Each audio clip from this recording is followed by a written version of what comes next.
जो दोस्त अगले वाला जो वीडियो था ना, उसमें थोड़ा सा कुछ मिस्टेक होने के कारण हम लोग दूसरा पे क्या हुए थे, अटक गए थे। तो दूसरा से जैसे दूसरे को समझ लीजिए, इनमें कणों के मध्य रिक्त स्थान पाया जाता है। अब देखिए मतलब मिट्टी, इतना बड़ा मिट्टी का क्या देखे हैं आप लोग, मिट्टी देखे हैं इतना बड़ा, ईंट ही छोड़िए, ईंट देखे हैं ना। अब ईंट को कभी आप लोग पानी में डाले हैं, पानी में बुलबुला निकलता है, पानी सोखता है, कैसे, मतलब खाली स्थान उसमें होगा। तो प्रत्येक कण देखिए, प्रत्येक पदार्थ छोटे छोटे कणों से किस तरह, जैसे देखिए ईंट ऐसे हो गया, अब इसमें कण कैसे होंगे, ऐसे ऐसे ऐसे ऐसे ऐसे ऐसे ऐसे ऐसे ऐसे ऐसे ऐसे ऐसे ऐसे ऐसे, मतलब समझ लीजिए पूरे एकदम पूरा ईंट में ऐसे ऐसे कण मिलके बने होंगे। तो ध्यान दीजिए, कण के बीच में जो ये पाया जा रहा है ये स्थान, इसी को क्या कहते हैं, यही है रिक्त स्थान। तो ये जो रिक्त स्थान है ना, तो प्रत्येक पदार्थों में क्या पाया जाता है, छोटे छोटे कणों के मध्य रिक्त स्थान पाया जाता है, जिसे अंतराणविक स्थान कहते हैं। अंतराणविक स्थान देखिए,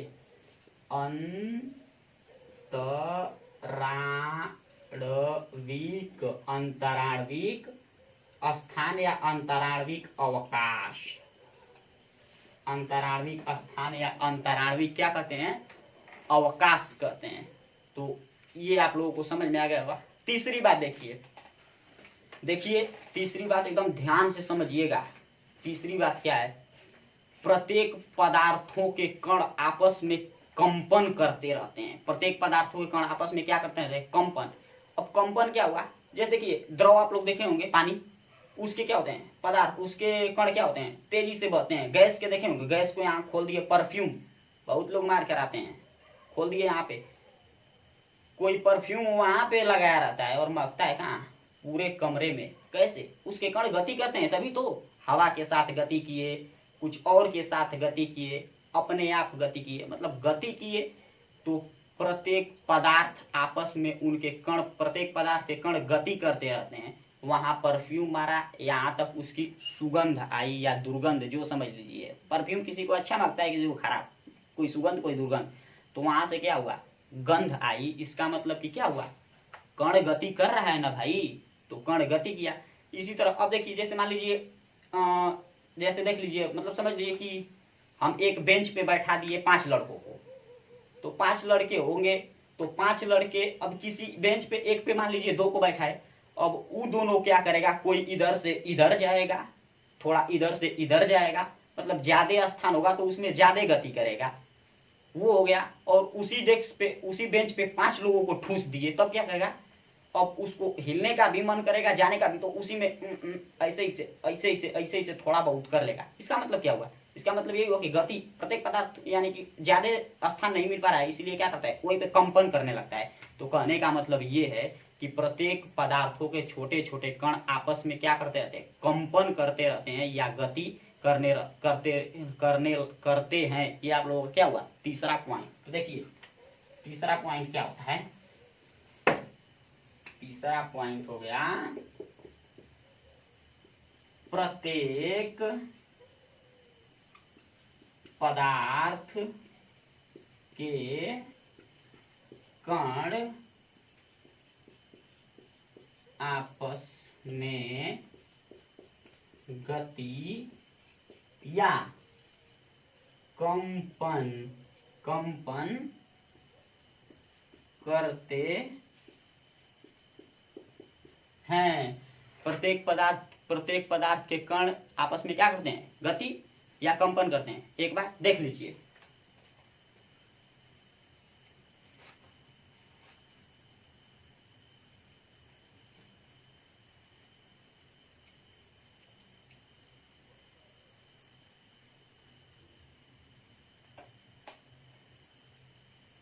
देख लिए।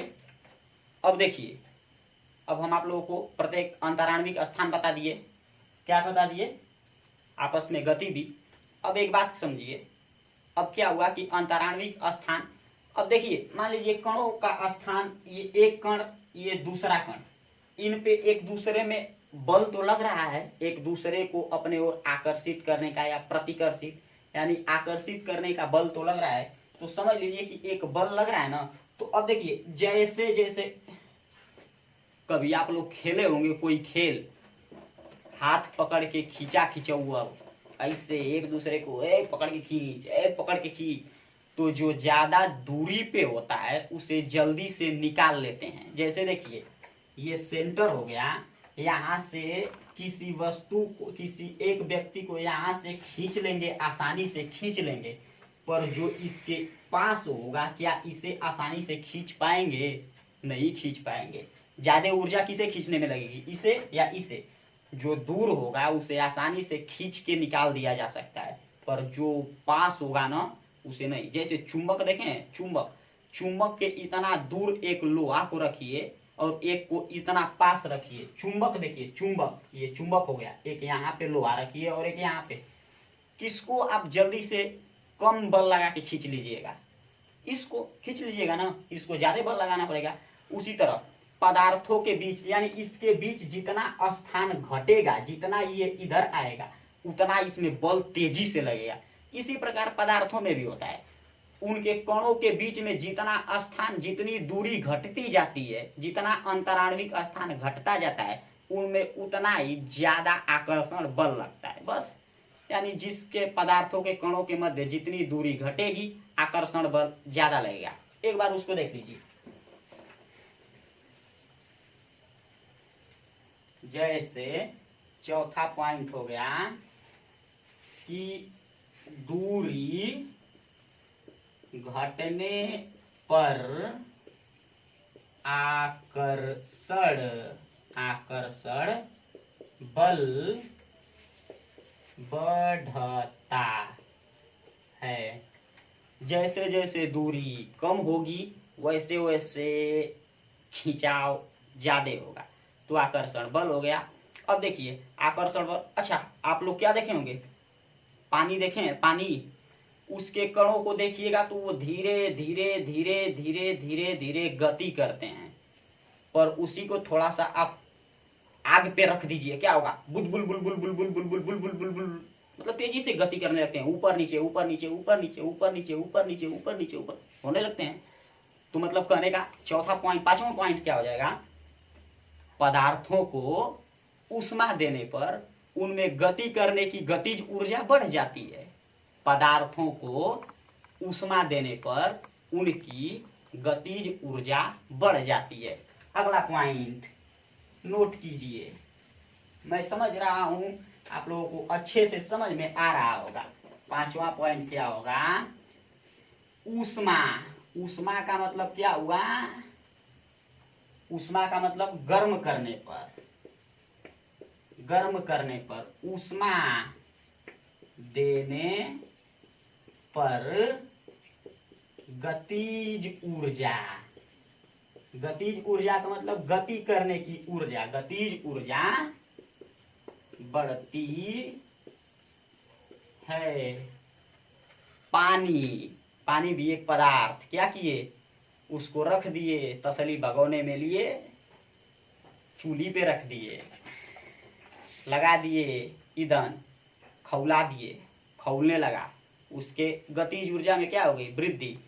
तो इसीलिए कहा जाता है कि पदार्थों को गर्म करने पर उनकी अणुओं की गति तेज हो जाती है।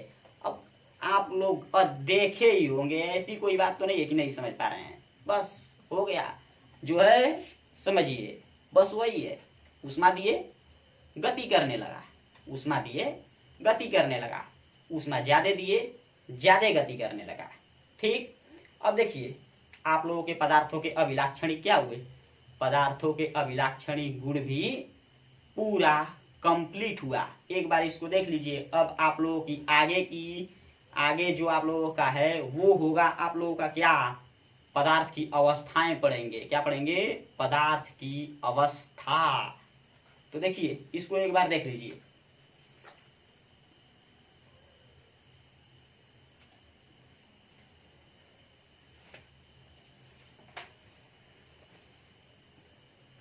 चलिए हो गया। अब देखिए पदार्थ की अवस्था क्या होती है।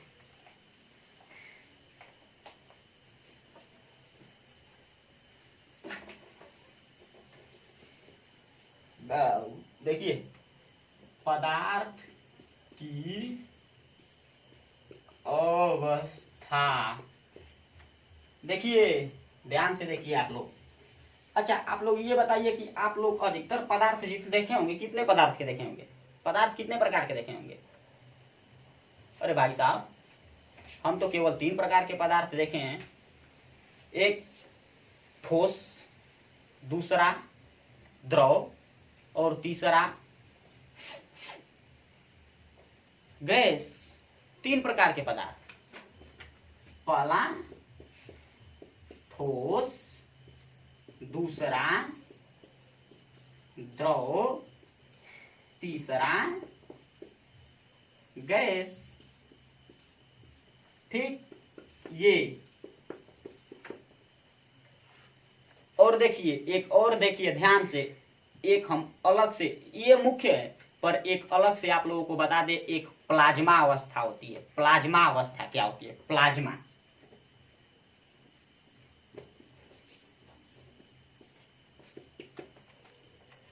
आप लोग अपना कोशिका चैप्टर पढ़े होंगे तो उसमें पढ़े होंगे प्लाज्मा। प्लाज्मा क्या होती है? देखिए एक ये ऐसे एक निश्चित ताप पे होता है कि ये तो न पूरा ठोस होता है और न ही पूरा द्रव होता है, उसे प्लाज्मा कहते हैं। अब ये क्या बता दिए, प्लाज्मा न पूरा ठोस न पूरा द्रव, मतलब समझ में नहीं आया। उदाहरण कोई दीजिए, उदाहरण। कोशिका द्रव नाम सुने होंगे, कोशिका द्रव प्लाज्मा के रूप में होता है, कोशिका द्रव। अब सर भाई साहब कोशिका द्रव तो देखे नहीं है। अब कोशिका द्रव नहीं देखे हैं तो कैसे जानेंगे? चलिए एकदम आपके पास का उदाहरण देते हैं, बुरा मत मानिएगा। खखार, खखार देखें? खखार, खखार कैसा होता है? खखार को देखिए, कहीं थूक दीजिए ना किसी पत्ते पे, क्या होगा? ऐसे ऐसे लटक लटक के गिरता है। अब वो खींचिए, अब गिराइएगा, उठाइए, खखार, नेता, साइबा। अब क्या होता है? ऐसे अंगुरी में लपेट के उठाइए, गिरते हुए उठेगा। वो न ठोस ही होता है न द्रव ही होता है, वो दोनों के क्या होता है? बीच का होता है, वो होती है प्लाज्मा स्टेट। कोई खाते हुए देखिएगा तो घृणा मत कीजिएगा, देख लीजिए।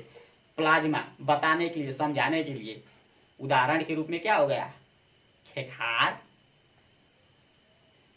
नाक में का सलाइबा। ठीक, आगे देखिए, ये हो गया। अब देखिए इनकी परिभाषा देखते हैं, तो ये तो अलग हो गया प्लाज्मा। प्लाज्मा एक स्टेट होती है, वो नहीं आप लोगों को पढ़ना है, वो छोड़िए।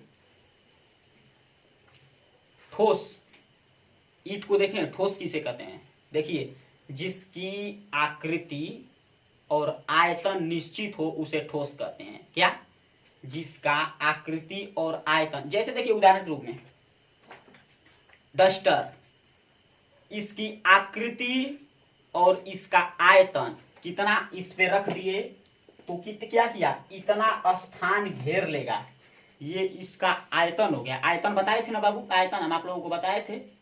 भाई साहब क्या बताए थे? किसी वस्तु द्वारा घेरा गया कुल स्थान उसका क्या कहलाता है? आयतन कहलाता है।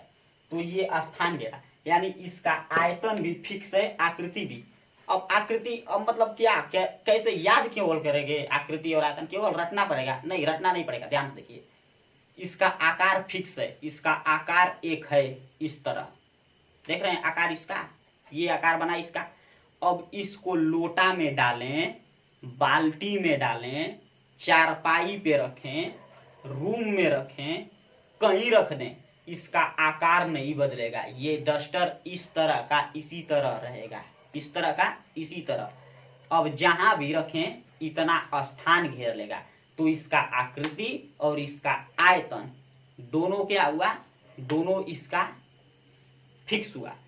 मतलब ठोस किसे कहते हैं?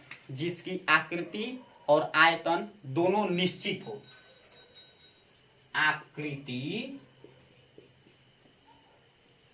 एवं आयतन निश्चित निश्चित निश्चित। तो देखिए हम तो केवल 60 में आप लोगों को लिख दिए, केवल जिसका आकृति और आयतन दोनों निश्चित होता है उसे ठोस कहते हैं। तो पूरा लिख लीजिए, जिसका आकृति एवं आयतन दोनों निश्चित होता है उसे ठोस कहते हैं। तो अभी लिखा नहीं रहे हैं, अभी समझा रहे हैं, एक बार लिखा देंगे। अब देखिए द्रव किसे कहते हैं? द्रव जिसका आयतन निश्चित हो पर आकार निश्चित न हो। जैसे देखिए हम पानी ले लिए 1 लीटर, कितना ले लिए? 1 लीटर पानी ले लिए। 1 लीटर देखें माउंटेन ड्यू का 1 लीटर।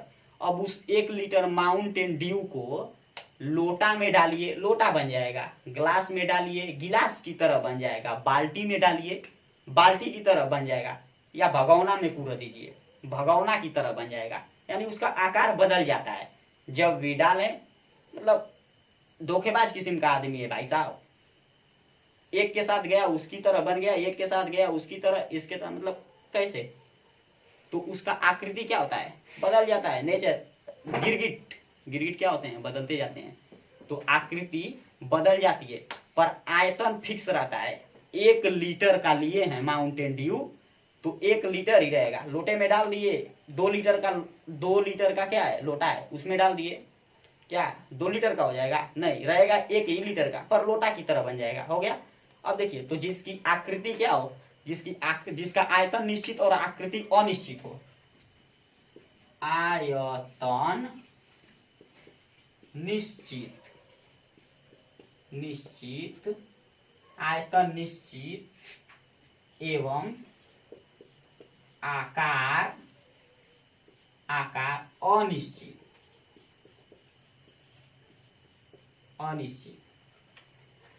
केवल हम आप लोगों को समझा दे रहे हैं। ठोस, द्रव और गैस की परिभाषा आप अपने किताब से लिखना होगा, लिख लीजिएगा, या आप अपने से भी बना सकते हैं। केवल आप लोगों को समझना है। विज्ञान का मतलब कुछ नहीं, विज्ञान का मतलब विशेष ज्ञान, प्रायोगिक परीक्षणों पर आधारित ज्ञान। विज्ञान की परिभाषा आप लोग पढ़े होंगे। तो हम आप लोगों को केवल समझा दे रहे हैं। विज्ञान केवल समझने का है, रटने का नहीं है। ध्यान दीजिए भाई साहब, केवल समझने का विषय है। हम आप लोगों को समझा दिए। यानी मतलब क्या? द्रव की परिभाषा, जिसका आकार अनिश्चित हो, आयतन निश्चित हो, उसे क्या कहते हैं? द्रव कहते हैं। अब गैस एक बार देख लीजिए, गैस किसे कहते हैं? अब गैस में आकृति, बस समझ लीजिए, एक को याद कीजिए, केवल ठोस को आकृति और आकार दोनों निश्चित, एक को आयतन निश्चित, आकृति और आयतन दोनों निश्चित, एक का आयतन निश्चित, आकार अनिश्चित। गैस को एकदम उल्टा कर दीजिए, आकृति और आकार दोनों अनिश्चित, आकृति एवं आयतन दोनों अनिश्चित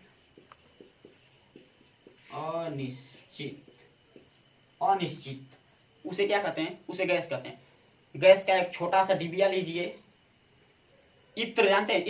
इत्र को ले लीजिए, इतना सा इत्र खोल दीजिए, पूरे कमरे में फैल जाएगा। अब पूरे कमरे में फैलकर बाहर भी जाने लगेगा। यानी कि इसका आकार निश्चित नहीं है। क्या हो रहा है? बाहर भी जाने लगा, मतलब कोई आकार ही निश्चित नहीं है। आयतन कितना लिए? इतना सा लिए, पूरा कमरे में फैल गया। आयतन भी कोई निश्चित नहीं है, कितना लिए? इतना सा लिए, पूरे कमरे में फैल गया। तो मतलब क्या? जिसकी आकृति और आयतन दोनों अनिश्चित, उसे गैस कहते हैं। अब आप लोगों को इसका डिटेल पढ़ना होगा। ठोस को एक बार पढ़ेंगे, फिर द्रव को एक बार पढ़ेंगे, फिर गैस को एक बार। जय हिंद। अलग ही अगले वीडियो में हम आप लोगों को बताएंगे ये सब। जय हिंद।